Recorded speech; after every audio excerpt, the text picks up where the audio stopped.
अस्सलाम वालेकुम एवरीवन। आज हम स्टार्ट करने जा रहे हैं chapter 9 first year computer science का chapter 9 entrepreneurship in digital age. ठीक है, तो ये पहले मैं इंट्रोडक्शन बता देती हूँ इसका, ये याद करने की ज़रूरत नहीं है आपको, इसकी बात कर रही हूँ। ठीक है, ये सिर्फ आप लोग सुन लो। ठीक है, तो आज ना एक बहुत इंपॉर्टेंट टॉपिक शुरू कर रहे हैं। सही है, तो इस चैप्टर में हम इस चीज़ को जानेंगे कि एंटरप्रेन्योरशिप के की एस्पेक्ट क्या हैं। ठीक है, कौन से स्किल्स और स्ट्रेटजी एक बिज़नेस को सक्सेसफुल बनाती हैं, और हम देखेंगे कि इनोवेशन, क्रिएटिविटी और प्रॉब्लम सॉल्विंग कितनी इंपॉर्टेंट है। ठीक है, साथ ही हम डिज़ाइन थिंकिंग के कॉन्सेप्ट को भी समझेंगे। ठीक है, तो इस चैप्टर में हम सीखेंगे कैसे एक बिज़नेस प्लान बनाया जाता है, कैसे मार्केट इनसाइट कलेक्ट की जाती हैं, और कैसे अपने आइडियाज़ को इन्वेस्टर के सामने पिच किया जाता है। ठीक है, यानी सारी मार्केटिंग और सेल्स स्ट्रेटजी जो होती है ना, बेसिक फाइनेंशियल कॉन्सेप्ट्स और कम्युनिकेशन कोलैबोरेशन, ये हम इस चैप्टर में डिस्कस करेंगे। ठीक है, और लास्ट में हम देखेंगे कि इनोवेशन और क्रिएटिविटी का रोल कैसे यूनिक सोल्यूशन डेवलप करने और एग्जिस्टिंग प्रोडक्ट्स को इम्प्रूव करने में हेल्प करता है। तो ये था हमारे पास इंट्रोडक्शन। अब हम देख लेते हैं सबसे पहले introduction to design thinking and business solutions. यानी ये चैप्टर ना पूरा बिजनेस और आप कैसे अपना प्लान बता सकते हो वो सारा उस पर है। ठीक है, अच्छा जी, तो जिन बच्चों का अगर बिज़नेस में इंटरेस्ट है तो वो इस चैप्टर में इंटरेस्ट ज़रूर लेंगे। ठीक है, इंट्रोडक्शन देख लेते हैं डिज़ाइन थिंकिंग का और बिज़नेस सॉल्यूशन का। तो सबसे पहले वो बता रहे हैं डिज़ाइन थिंकिंग क्या है, फिर वो बिज़नेस सॉल्यूशन का बता रहा है कि बिज़नेस सॉल्यूशन क्या है हमारे पास। तो डिज़ाइन थिंकिंग अब हम मतलब शुरू करते हैं डिज़ाइन थिंकिंग और बिज़नेस सॉल्यूशन के बारे में। ठीक है, तो डिज़ाइन थिंकिंग एक क्रिएटिव मेथड है जो बिज़नेस को हेल्प करता है। मेरी बात ध्यान से सुननी है, ये एक ऐसा क्रिएटिव मेथड है जो बिजनेसेस को हेल्प करता है चैलेंजेस को सॉल्व करने में और कस्टमर की नीड्स को बेहतर समझने में। ये देखें, इस चीज़ को देखें, वो भी यही बुक में बोल रहे हैं। ठीक है, कि ये क्या करता है, ये हेल्प करता है कि कोई भी चैलेंज है उसको हम सॉल्व करें और कस्टमर्स की नीड्स को बेहतर समझें। यानी बिज़नेस में क्या होता है, हमारा कोई भी प्रोडक्ट है तो हम उसमें ये देखते हैं कि कस्टमर को इससे बेहतर प्रोडक्ट हम कैसे ला के दे सकते हैं। ठीक है, तो design thinking is a method that help us to look at problem from different angles. ठीक है, ये एक ऐसा तरीका है जो हमें प्रॉब्लम्स के अलग अलग एंगल से देखने का मौका देता है, instead of just jumping to the solution.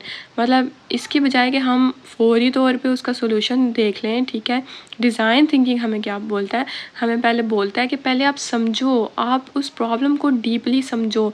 First understand the problem deeply. ठीक है, ये first understand the problem deeply, this method involve 5 की स्टेप। अब डिज़ाइन थिंकिंग के भी ना 5 इंपॉर्टेंट स्टेप्स हैं। ठीक है, वो कौन कौन से होते हैं, एम्फसाइज, डिफाइन, आइडिएट और प्रोटोटाइप। ठीक है, तो सबसे पहले देख लेते हैं कि एम्फसाइज का मतलब क्या होता है।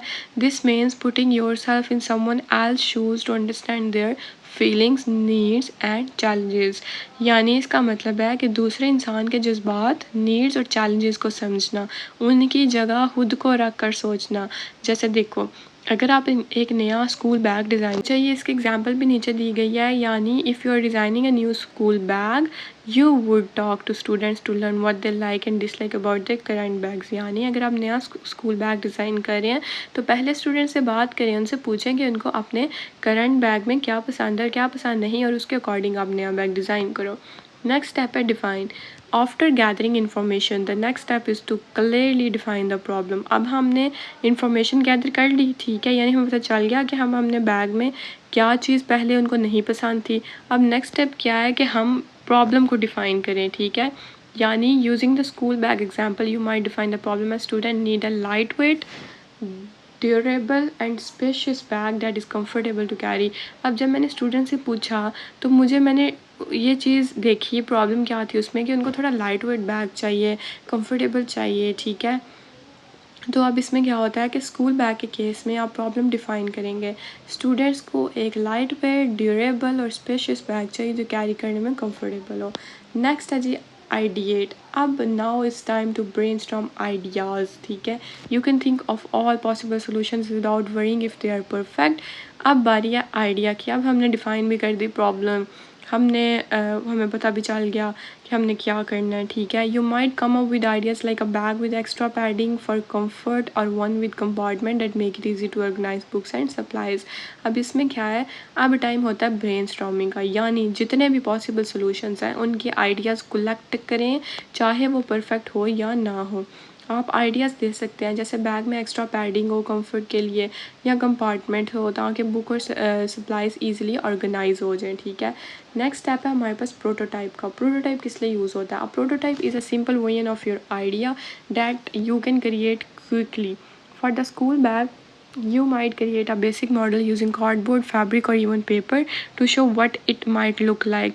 अब प्रोटोटाइप एक सिंपल वर्जन होता है आपके आइडिया का जो जल्दी बन जाए, ठीक है। मतलब अगर स्कूल बैग का प्रोटोटाइप आप कार्डबोर्ड, फैब्रिक या पेपर से बना सकते हैं ताकि लोग समझ सकें ये कैसा लगेगा। प्रोटोटाइप बेसिकली मैं कह सकती हूँ कि एक पहले बनाया गया, आप बोल सकते हो मॉडल कह लो, मतलब पहले हम उसको डिज़ाइन करके इसका प्रोटोटाइप बना के देख लें कि वो कैसा लगेगा जो मैं सोच रही हूँ, वो चीज़ है। Test, finally you test your prototype to see if it work well. You could ask students to try the bag and give feedback. अब बात क्या है जी, आखिर में प्रोटोटाइप को टेस्ट करेंगे, यूज़र्स को यूज़ करने देंगे और उसका फीडबैक लेंगे। जैसे वही बात के स्टूडेंट्स को बैग ट्राई करने देंगे, ठीक है, उनका फीडबैक लेंगे और उस फीडबैक की बेस पर इम्प्रूवमेंट करेंगे जब तक आपके पास फाइनल प्रॉब्लम सॉल्विंग प्रोडक्ट ना बन जाए। तो मैं इन्हीं स्टेप्स को रिपीट करती रहूँगी जब तक मैं एक बैग डिज़ाइन नहीं कर देती, ठीक है। नेक्स्ट है हमारे पास बिजनेस सॉल्यूशंस, ठीक हो गया। हमारे पास दो स्टेप्स थे ना, डिज़ाइन थिंकिंग और बिजनेस सॉल्यूशन का हम इंट्रोडक्शन पढ़ रहे थे। तो आप बिजनेस सॉल्यूशन देख लेते हैं। डिज़ाइन थिंकिंग के 5 स्टेप्स हम बढ़ चुके हैं। Business solution are the way to help company solve problem and work better, ठीक है। इसमें इन्होंने एग्जांपल दे दिया, imagine you run a small grocery store की एग्जांपल दी है, ठीक है जी। अब सबसे पहले ये चीज़ समझ लो कि जो बिज़नेस सॉल्यूशन इसका मतलब है कि ऐसे तरीके जो कंपनीज़ को प्रॉब्लम सॉल्व करने और अपना काम बेहतर बनाने में हेल्प करते हैं, ठीक है। बिज़नेस यानी उनके सॉल्यूशंस बिज़नेस के प्रोवाइड करते हैं। तो एग्जांपल है इधर ग्रॉसरी स्टोर की, ठीक है। इफ़ सबसे पहले वो बोल रहा है कि आप मतलब इमेजिन करो कि आपके पास एक छोटी आप ना खुद चला रहे हो, ऑन कर रहे हो, एक रन कर रहे हो एक छोटा सा ग्रॉसरी स्टोर, ठीक है। तो if you notice that items are often out of stock, a business solution could be order more frequently और use offer to track inventory. तो अगर और देखें कि कुछ आइटम्स अक्सर स्टॉक से ख़त्म हो जाते हैं, तो एक बिज़नेस सोल्यूशन हो सकता है कि आप फ्रिक्वेंटली ऑर्डर करें या इन्वेंट्री ट्रैक करने के लिए सॉफ्टवेयर यूज़ करें, ठीक है। These steps can help your shelves full and customer satisfied. अब इससे क्या होगा, इसकी वजह से आपकी मतलब हमेशा स्टोर में चीज़ें रहेंगी फुल और कस्टमर सेटिस्फाई रहेंगे। यानी हम भी देखो कहाँ जाते हैं जहाँ से हमें पूरी उम्मीद हो कि यहाँ से हमें हर चीज़ मिल ही जाएगी जो मर्ज़ी हो जाए, तो हमने ये नहीं करना कि हमारी चीज़ें आउट ऑफ स्टॉक होती रहें, ठीक है। Business solutions are not just about fixing problem, they also help business grow and improve. For instance, if more customers start shopping online, you might offer home delivery services to meet their needs. अब business solution ना सिर्फ problem fix करने के लिए use नहीं होते, बल्कि business को ग्रो करने के लिए भी होते हैं। जैसे एग्जांपल देखिए उन्होंने दिया है कि अगर ज़्यादा कस्टमर्स ऑनलाइन शॉपिंग शुरू कर दें तो आप होम डिलीवरी सर्विस स्टार्ट कर सकते हैं ताकि आप उनकी नीड्स मीट करें। इस तरह आपका बिज़नेस मार्केट चेंजेस के साथ चल सकता है और सक्सेसफुल हो सकता है, ठीक है। नेक्स्ट है हमारे पास how does design thinking apply to business solution, यानी डिज़ाइन थिंकिंग बिज़नेस सोल्यूशन पर अप्लाई कैसे की जाती है। तो बिज़नेस वर्ल्ड में ना डिज़ाइन थिंकिंग हमें हेल्प करती है, कंपनीज़ को हेल्प करती है कि हम ऐसे प्रोडक्ट्स और सर्विसेज क्रिएट करें जो हमारे लोग चाहते हैं, ठीक है। यानी देखें डिज़ाइन थिंकिंग कंपनीज़ को क्या बताती है, ये देखिए उन्होंने भी लिखा हुआ है help companies create product and services that people actually want and need.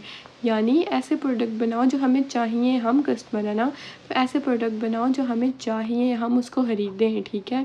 For example a company might use design thinking to develop a new app that make it easier for people to order food online. अब design thinking बता रही है किसी company को कि आप पता क्या करो, आप एक ना ऐप बना लो जिधर लोग आसानी से फूड ऑर्डर कर सकें। तो by focusing on the user experience and testing different ideas they can create a solution that is बहुत user friendly and successful in the market.